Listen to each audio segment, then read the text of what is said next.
ഹൃദയം സാഹിത്യോത്സവിന്റെ സദസ്സരെ നിങ്ങൾക്ക് എല്ലാവർക്കും നമ്മളെയും നാട്ടാരെയും സലാം. അസ്സലാമു അലൈക്കും. ലോകമൊട്ടുക്കും ഇന്ന് സാമ്പത്തിക മാന്ദ്യത്തിൽ കറങ്ങാണ്. അമേരിക്ക അടക്കല്ല വലിയ കിബറന്മാരൊക്കെ പൊട്ടി പാളീസായി. കിബർ നടിച്ച അങ്ങനെ തന്നെ ഇമാം നവവി റളിയല്ലാഹു അൻഹു പറഞ്ഞൊരു കഥ ഉണ്ട്. ഈ സമയത്ത് അതിന് നല്ല പ്രസക്തി ഉണ്ടാവും. അത് ഞങ്ങൾക്ക് പറഞ്ഞതാണ്. എന്താന്ന് വെച്ചാല് ഒരു വലിയ മുതലാളിൻ്റെ ഈ ലോകത്ത് വെച്ച് കിട്ടുന്നതിലൊക്കെ മുന്തിയത് മൂപ്പരത്തുണ്ടേന് ഒരു പടുകൂറ്റ മണിമാളിക, അതിനൊക്കെ പൂന്തോപ്പ്. എന്തിനധികം പറയണം, ആരും മോഹിക്കുന്ന ഒരു കെട്ടിയോളും. ഇന്നാണ് രസം. ഒരു ദിവസം മട്ടുപ്പാവിലിരുന്ന് ഇയാൾ ഭാര്യയുമായി ഇങ്ങനെ കുത്തർക്കേന്. അപ്പോഴാണ് താഴ്ന്നൊരു വിളി, അയ്യോ വല്ലതും തരണേ, പാവമാണേ, വല്ലതും തരണേ. തന്റെ രസച്ചരട് മുറിച്ചു കളഞ്ഞ യാചകനോട് ഇയാൾക്ക് കലി കയറി. താഴെ നല്ലൊരു ഊട്ടിപ്പട്ടിണ്ടേന്. ഇയാൾ ഇറങ്ങിച്ചെന്ന ആ ഊട്ടിപ്പട്ടിന് ആ പാവം യാചകന്റെ നേർ കഴിച്ചു. പാവം ആ മനുഷ്യന്റെ കടിച്ചെടുത്തു പട്ടി. വേദന കൊണ്ട് അയാൾ തുണി കൂടെ സാറിന് മൂത്രയിക്കണേ.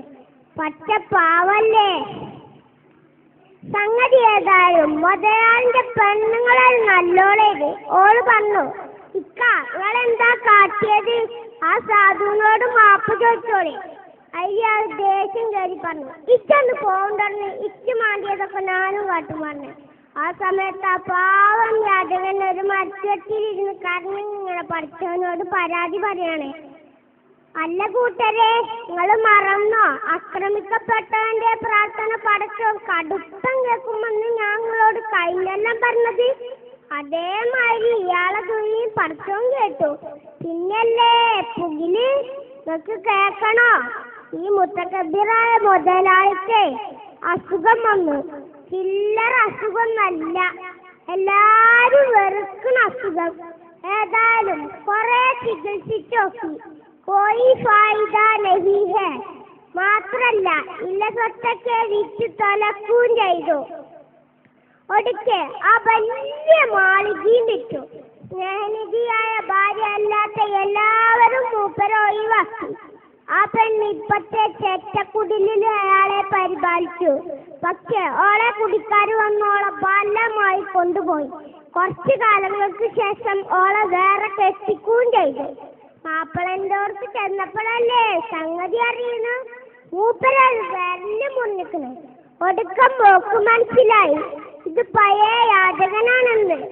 ഇന്ന് ബടാ സമ്പന്നനായിക്കുന്നു ഇയാള്. അങ്ങനെ പുതിയണ്ണും പുതിയാപ്പളയും സസുഖം കഴിഞ്ഞ് ഇങ്ങനെ ഇരിക്കേന്. അതിനിടക്ക് ഒരു ദിവസം പേരന്റെ മുറ്റത്തുനിന്നുണ്ട് ഒരു വിളി, അയ്യോ വല്ലതും തരണേ, പാവമാണേ, ഇപ്പൊ ചാകുവേ.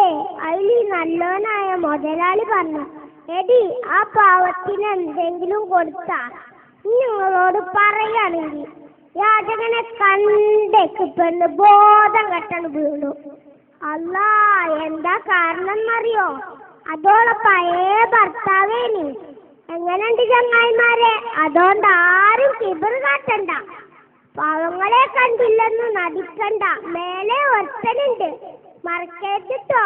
ഇതാണിച്ച് ബുഷിനോടും ടോണി ബ്ലെയറിനോടും എല്ലാ ലോക തെമ്മാടികളോടും പറയാനുള്ളത്. നിങ്ങളെ സാമ്രാജ്യമൊക്കെ 8 നിലയിൽ പൊട്ടിയതിന്റെ മെയിൻ കേസ് ഇതാണ്. ഞാൻ നിർത്താന്. അസ്സലാമു അലൈക്കും.